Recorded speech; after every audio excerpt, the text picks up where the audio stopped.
Hello viewers, welcome to our channel physics Patna से। आज के वीडियो में हम सीखने वाले लेटेंट हीट के बारे में। लेटेंट हीट क्या होता है एग्जैक्टली, स्पेसिफिक लेटेंट हीट क्या होता है, उसका मैथमेटिकल एक्सप्रेशन क्या है, ऐसा यूनिट, ये सारा चीज हम सीखेंगे। और ये जो हमारा कॉन्सेप्ट है स्पेसिफिक लेटेंट हीट का, वो फ्यूजन ऑफ आइस का हो या फ्रीजिंग ऑफ वाटर का हो, ये कॉन्सेप्ट और अच्छा हो जाए हमारा, इसके लिए हमने इसमें दो न्यूमेरिकल्स इंक्लूड किया है। ये न्यूमेरिकल्स कैसे सॉल्व करना हम ये भी सीखेंगे, इसका मैथमेटिकल अप्रोच क्या होना चाहिए न्यूमेरिकल्स पे। तो आइए स्टार्ट करते हैं। लेटेंट हीट क्या है? तो लेटेंट का मतलब होता है हिडन। तो ये जो हीट है, हिडन हीट, इसको हम बोलते हैं लेटेंट हीट। तो आखिर ये हिडन क्यों टर्म हम यूज कर रहे हैं? क्योंकि इसका कोई इफेक्ट हमें नहीं दिखता है। फॉर एन एग्जांपल, हमने वाटर लिया, वाटर को हम यहाँ पे गैस के ऊपर रख देते हैं, तो वाटर अपने रूम टेम्परेचर पे, फॉर एन एग्जांपल मान लेते हैं 20 डिग्री सेल्सियस पे, वाटर 20 डिग्री सेल्सियस पे, उसको हम हीट एनर्जी देते जा रहे हैं, तो ये हीट एनर्जी कहीं तो यूटिलाइज होगा। ये हीट एनर्जी अब्सॉर्ब करता है वाटर और अपने मॉलिक्यूल्स का काइनेटिक एनर्जी बढ़ाता है। वाटर एग्जांपल ले रहे हैं, इसकी जगह हम कुछ भी ले सकते थे। तो मॉलिक्यूल्स का काइनेटिक एनर्जी बढ़ता जाता है, और जब तक मॉलिक्यूल्स का काइनेटिक एनर्जी बढ़ता है तब तक बॉडी का टेम्परेचर भी बढ़ेगा। There is direct relation between temperature and kinetic energy of molecules. तो एक काइनेटिक एनर्जी, मॉलिक्यूल्स जो यहाँ पे है, इसके मॉलिक्यूल्स का काइनेटिक एनर्जी बढ़ता जा रहा है, इसी वजह से इसका काइनेटिक एनर्जी, इसका टेम्परेचर भी बढ़ता जा रहा है ना। तो मान लेते हैं ये आ गया हमारा टेम्परेचर यहां से बढ़ता हुआ 100 डिग्री सेल्सियस तक। तो 100 डिग्री सेल्सियस तक लाने के लिए हमने जो हीट इसको दिया था, वो हीट लेटेंट हीट नहीं है, क्योंकि उसका इफेक्ट हमें दिख रहा है, there is a rise in temperature. लेकिन अब 100 डिग्री सेल्सियस पे आने के बाद मान लेते हैं हमने इसे दिया है 20 जूल ऑफ हीट एनर्जी।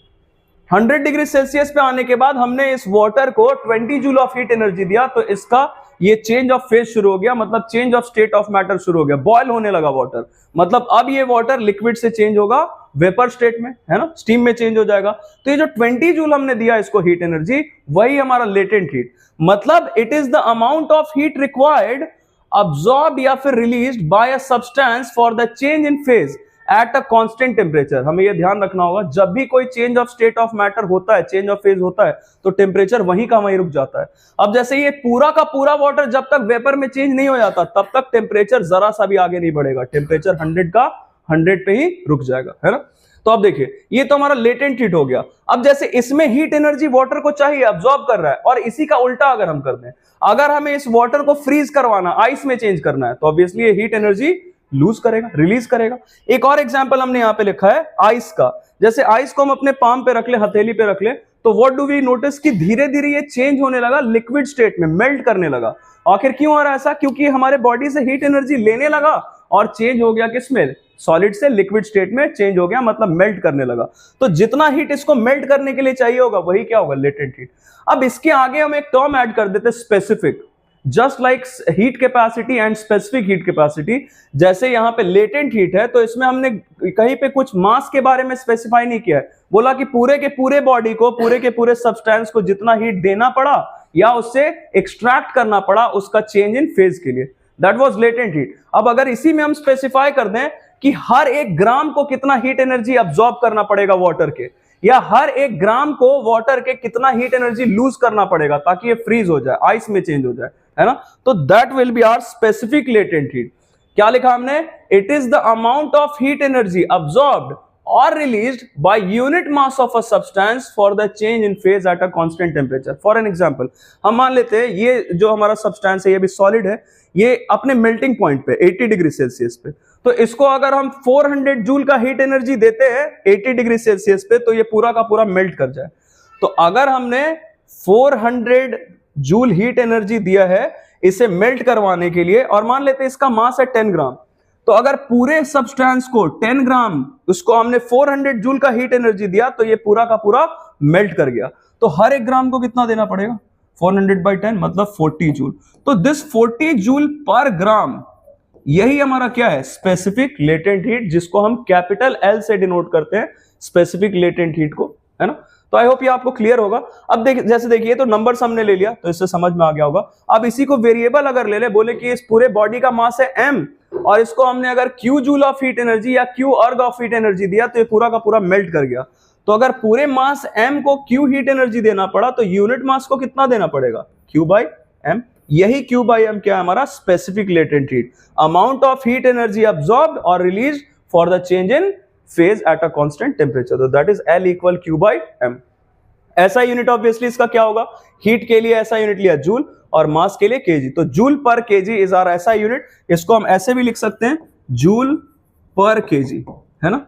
अब देखिए यहां से हमें हीट का एक और फॉर्मूला मिल जाएगा, जहां पे हमने डिस्कस किया था लास्ट वीडियो में स्पेसिफिक हीट कैपेसिटी के बारे में।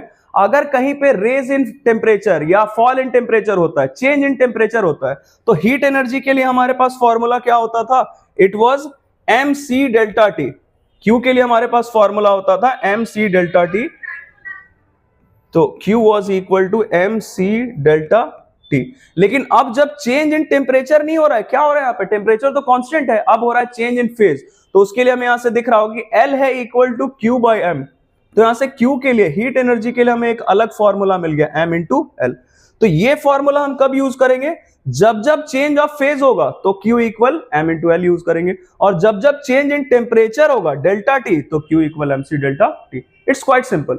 तो आइए अब आगे बढ़ते हैं, न्यूमेरिकल्स देखते हैं इससे related. How much heat energy, आपके एक्सरसाइज 11B का न्यूमेरिकल है, इट इज न्यूमेरिकल नंबर 2। पहले इससे समझते हैं, थोड़ा सा कॉन्सेप्ट डेवलप करते हैं, फिर थोड़ा सा लेवल अप करेंगे। एक्सरसाइज 11B का क्वेश्चन नंबर 2 देखिए क्या है, how much heat energy is released when 5 gram of water at 20 degree Celsius changes into ice at 0 degree Celsius. इसमें स्टेप्स में हम काम करते हैं, कभी कभी हमारा एक ही स्टेप में हो जाएगा काम, कभी 2 कभी 3, तो है बिल्कुल सिंपल सा कॉन्सेप्ट। देखिए क्या करते हैं, हमारे पास वाटर क्या है, कितने टेम्परेचर पे water, water is at 20 degree Celsius, है ना। वाटर 20 डिग्री सेल्सियस पे, इसको चेंज किस में होना है, into ice at 0 degree Celsius. तो पहले तो ये क्या करेगा, पहले ये हीट एनर्जी लूज करेगा वाटर, और इसका टेम्परेचर कम होने लगेगा, 20 से कम होकर इसका टेम्परेचर आएगा 0 डिग्री सेल्सियस तक, है ना। और उसके बाद भी अगर ये हीट एनर्जी लूज करना कंटिन्यू रखे, तब ये किस में चेंज होगा, आइस में चेंज होगा at 0 degree Celsius. As we know, change of phase के वक्त टेम्परेचर तो कांस्टेंट हो जाता है, तो 0 का 0 ही रहेगा। अब हमें पूछा जा रहा है कि कितना हीट ये लूज करेगा, मास ऑफ वाटर हमारे पास गिवन है, कितना, 5 ग्राम, मास ऑफ वाटर इज 5 ग्राम। तो 2 स्टेप्स में काम करेंगे। पहले यहां पे हमें दिख रहा है कि चेंज इन टेम्परेचर हो रहा है, तो जब भी चेंज इन टेम्परेचर होता है तो हीट के लिए हमारा फॉर्मूला mc डेल्टा टी। तो C किसका लेंगे, स्पेसिफिक हीट कैपेसिटी किसका लेंगे, वाटर का लेंगे, है ना। तो इसका नाम हम दे देते हैं Q1, कि जितना हीट इसको लूज करना पड़ा 20 से 0 तक आने के लिए, mcw डेल्टा टी। अब यहाँ पे क्या हो रहा है, तो चेंज ऑफ फेज है, तो मान लेते हैं ये जितना हीट एनर्जी लूज कर रहा है वाटर से आइस में चेंज होने के लिए, दैट इज Q2। तो इसके लिए हमारा फॉर्मूला m इंटू L, है ना। L क्या, L आइस, मतलब specific latent heat of fusion of ice, या फिर फ्रीजिंग ऑफ वाटर हम बोल सकते हैं। ऐसा क्यों बोलते हैं अभी देखेंगे हम इस न्यूमेरिकल के बाद।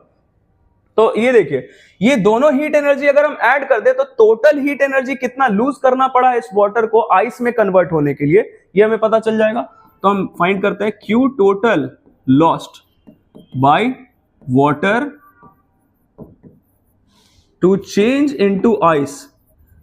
आइस में चेंज होने के लिए इसको कितना हीट एनर्जी लूज करना पड़ा, to change into ice at 0 degree Celsius. दोनों को ऐड कर लेते हैं, तो ये क्या हो जाएगा, Q1 की जगह हम लिखेंगे mcw डेल्टा टी। और फिर अच्छा, ये मास तो हमारा वही रहेगा ना, क्योंकि वाटर चेंज हुआ है आइस में, तो दोनों जगह m का वैल्यू वही रहेगा। तो mcw delta T plus ml ice, m common ले सकते हैं, m वहां से दिख रहा है 5 ग्राम, हम कॉमन ले लेते हैं। Cw का value, specific heat capacity of water हमें दिख रहा है 4.2 जूल पर ग्राम पर केल्विन। अब इसमें यूनिट्स का थोड़ा ध्यान रखना पड़ेगा, जैसे यहाँ पे मास भी ग्राम में दिख रहा है 5 ग्राम, और यहाँ पे भी जूल पर ग्राम पर केल्विन है, तो कन्वर्जन का जरूरत नहीं है। लेकिन अगर यही 4200 जूल पर केजी पर केल्विन दिया रहता, तब हमें कन्वर्ट करना पड़ता उसे भी, मास को भी केजी में। तो यहाँ दोनों सेम है, कोई जरूरत नहीं है।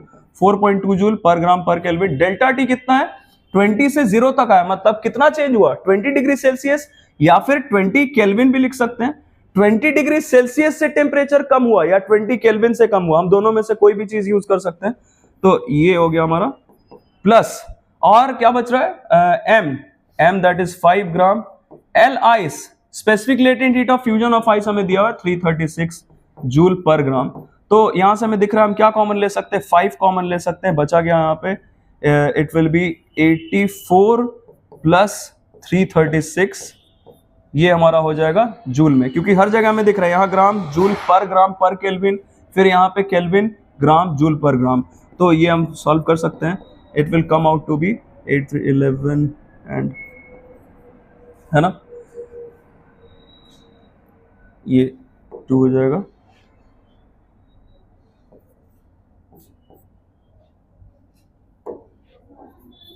इसको मल्टीप्लाई करके हम फाइंड कर सकते हैं कि टोटल हीट एनर्जी इसको कितना लूज करना पड़ा।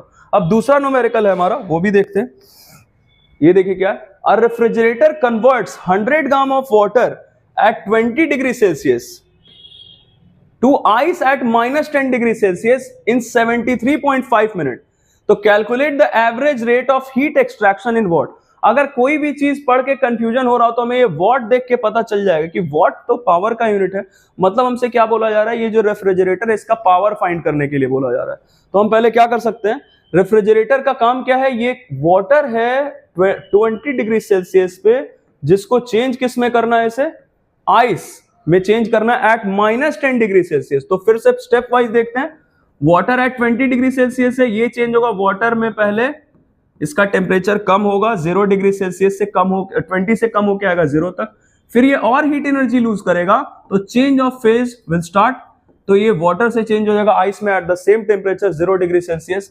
अब ये और हीट एनर्जी लूज करेगा, तब आइस का टेम्परेचर कम होगा और 0 से आएगा -10 तक। तो अब इसमें 3 स्टेप्स है। 3 स्टेप में हमें दिख रहा है कि यहाँ पे चेंज ऑफ टेम्परेचर है, तो यहाँ पे मान लेते हैं Q1 का नाम दे देते हैं हम इसे, MW that is mass of water, CW specific heat capacity of water, और डेल्टा T हमें दिख रहा है 20 से 0 मतलब 20 डिग्री सेल्सियस। लाइकवाइज यहाँ पे Q2 ले लेते हैं, ये जो हीट एनर्जी लूज कर रहा है वाटर से आइस में चेंज होने के लिए, तो चेंज ऑफ फेज हो रहा है, तो यहाँ पे Q के लिए हीट के लिए formula M into L। Okay, फिर यहाँ पे दिख रहा है कि चेंज इन टेम्परेचर है 0 से -T तक आया, तो यहाँ पे Q3 इसका नाम देते हैं। फिर से क्या हो जाएगा, MC आइस लेंगे इस बार क्योंकि आइस है ये, तो आइस का स्पेसिफिक हीट कैपेसिटी लेंगे एंड डेल्टा T, है ना। तो ये अगर तीनों को हम ऐड कर दे Q1 Q2 Q3, तो हमें क्या पता चल जाएगा कि टोटल हीट एनर्जी इसको लूज कितना करना पड़ा है ना। टोटल हीट एनर्जी कितना लूज करना पड़ा है वाटर को, तो हम ऐसे लिख लेते हैं Q total lost by water कितना हो जाएगा, Q1 plus Q2 plus Q3। तो तीनों देखिए मास तो सेम होगा ना, हमें फाइंड क्या करना था, calculate the average rate of heat extraction. तो एक रफ वर्क हम पहले से कर सकते हैं कि पावर क्या होता है, एनर्जी बाय टाइम या वर्क बाय टाइम। तो यहाँ कौन सा एनर्जी है, रेफ्रिजरेटर का काम है हीट एनर्जी एक्सट्रैक्ट करना और ये वाटर का काम है हीट एनर्जी लूज करना। तो हम ये पहले फाइंड कर लेते हैं कि कितना हीट एनर्जी लूज कर रहा है, वही हीट एनर्जी तो ये रेफ्रिजरेटर एक्सट्रैक्ट करेगा। तो हम हीट एनर्जी फाइंड कर लेंगे और टाइम हमारे पास गिवन है कि ये टोटल ये सारा करने में कितना टाइम लगा है रेफ्रिजरेटर को, 73.5 मिनट्स। तो अगर हम हीट यहां से फाइंड कर लें, क्या करेंगे इसके लिए, MW that is mass of water that is 100 gram into CW ये दिया हुआ है 4.2 जूल पर ग्राम पर केल्विन इंटू डेल्टा T 20 से 0 तक मतलब 20 डिग्री सेल्सियस या 20 केल्विन ले सकते हैं, प्लस ML फिर से mass of ice, mass of water जो कि आइस में चेंज होना है 100 ग्राम इंटू L का वैल्यू दिया हुआ है 336 जूल पर केल्विन, 336 जूल पर ग्राम। और फिर इसमें ऐड करेंगे ये चेंज हो रहा है फिर से आइस का टेम्परेचर 0 से -10, तो मास तो फिर से वही रहेगा क्योंकि वाटर ही तो आइस में चेंज हुआ है। तो 100 gram into specific heat capacity दिया हुआ वाटर का दैट इज 2.1 जूल पर ग्राम पर केल्विन, और डेल्टा T हमें दिख रहा है 0 से -10। अच्छा, इसमें कंफ्यूजन का कोई जरूरत नहीं है, बड़े वाले में से छोटे वाले को सब्ट्रैक्ट करते हैं हमेशा। तो बड़ा का क्या है, ऑब्वियसली 0 है, 0 में से हम सब्ट्रैक्ट करेंगे -10 को, तो 0 माइनस -10 क्या हो जाएगा, +10। तो यहाँ पे हमारा डेल्टा T हो गया 10 केल्विन। ये टोटल हीट एनर्जी लॉस्ट है by water to change into ice at -10 degree Celsius. अब हम क्या कर सकते हैं, पावर वॉट निकालना है, वॉट में पावर निकालना है, तो पावर क्या होता है, heat energy by time. Heat के लिए हम ये टोटल पूरा वैल्यू लिख देंगे, Q टोटल ये हम कैलकुलेट कर सकते हैं, डिवाइडेड बाय टाइम हमें दिख रहा है। तो सारा चीज हमने यहाँ पे केल्विन ये सब हमने लिया, तो हम इसको कन्वर्ट कर लेते हैं मिनट को, टाइम में क्या है 73.5 मिनट, तो इंटू 60 कर देते तो ये आ जाएगा सेकेंड में। तभी तो ये हीट एनर्जी किस में आएगा, हीट एनर्जी आएगा, ये सारा चीज हम सॉल्व करेंगे तो आएगा जूल में, ये सेकेंड में, तो हमारा पावर किस में आ जाएगा, वॉट में आ जाएगा, है ना।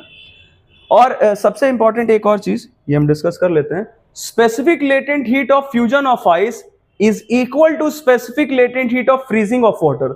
इन दोनों का ही वैल्यू कितना होता है, 3,36,000 जूल पर केल्विन। ये दोनों वैल्यूज इक्वल होते हैं। जो कॉन्सिक्वेंसेज हैं इसके, तो इस कॉन्सिक्वेंस में कहीं पे हमें दिखता है कि यहाँ पे तो फ्रीजिंग हो रहा है, water is being converted into ice, लेकिन लिखा हुआ हमें मिलेगा specific latent heat of freezing of fusion of ice, मतलब मेल्टिंग ऑफ आइस लिखा मिलेगा। तो ऐसा इसलिए लिखा मिलता है क्योंकि specific latent heat of melting of ice या फ्यूजन ऑफ आइस किसके इक्वल होता है? Specific latent heat of freezing of water. For an example, हमारे पास अगर 1 kg आइस है तो उसको मेल्ट करने के लिए कितना हीट एनर्जी अब्सॉर्ब करना पड़ेगा? इतना। इसी का उल्टा कर देते हैं, हमारे पास 1 kg वाटर है, उसको फ्रीज होना, आइस में चेंज होना है, तो वो कितना हीट एनर्जी लूज करेगा? इतना, है ना। तो इट इज क्वाइट सिंपल। ये वैल्यू आपको थोड़ा याद रखना पड़ेगा क्योंकि कॉन्सिक्वेंसेज में भी आपको एक्सप्लेन करने आता है, तो it is quite helpful to you. और ये दोनों इक्वल कब होते हैं, इसका कंडीशन पूछा जा सकता है, when it is in pure form. ये प्योर फॉर्म में होना चाहिए, मतलब वाटर हो या आइस हो, वो प्योर फॉर्म में होना चाहिए, उसमें कोई भी इंप्योरिटी नहीं होना चाहिए, है ना। तो आई होप हमने जो इस वीडियो में डिस्कस किया आपको अच्छा लगा, समझ में आओ। अगर ऐसा है, please do subscribe our channel and let others also know, ताकि उन तक भी ये इंफॉर्मेटिव वीडियोस पहुंच सके, उनको भी फायदा हो, है ना। Thank you very much and keep